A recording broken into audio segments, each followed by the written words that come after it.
ایک فقیر مجھے بتا رہا تھا کہ میں نے ایک عجیب اسرار دیکھا کہ دو بچے آپس میں وہ جو گولیوں سے کھیلتے ہیں، پتہ نہیں ہم تو سندھی میں ان کو گولیاں کہتے ہیں، اردو میں آپ یا پشتو میں کچھ اور کہتے ہوں گے.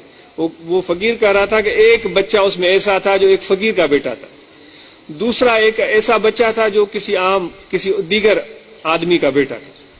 وہ کہہ رہے ہیں جب وہ گولیوں سے دوسری گولی کا نشانہ لے رہا تھا تو عام آدمی کا بیٹا جب اس کا نشانہ لگ جائے تو اس کی زبان سے گالی نکلتی تھی یا کوئی ایسا بیہودہ لفظ نکلتا تھا. جب فقیر کے بیٹے کا وہ نشانہ لگ جاتا تو وہ اللہ کہتا تھا. وہ کہتا ہے میں یہ اسرار دیکھ کر حیران رہ گیا کہ جس گھر میں جس کی ماں اور جس کے باپ اللہ کا ذکر کرتے ہوں تو ان کے اثرات بچوں پر کیسے مرتب ہوتے ہیں.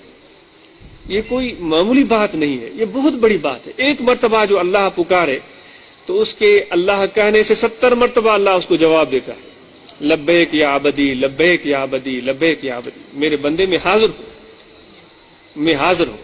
تو یہ کتنا بڑا اعزاز ہے، کتنی بڑی بات ہے.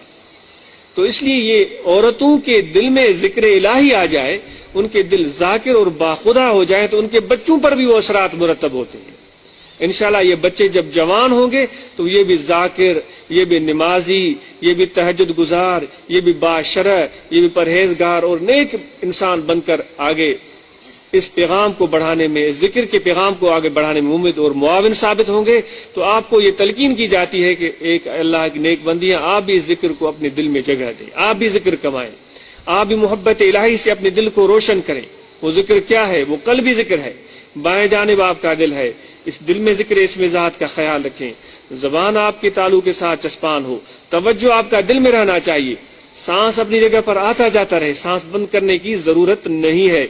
توجہ دل میں رہے کہ آپ کا دل بول رہا ہے اللہ اللہ اللہ اللہ اللہ اللہ.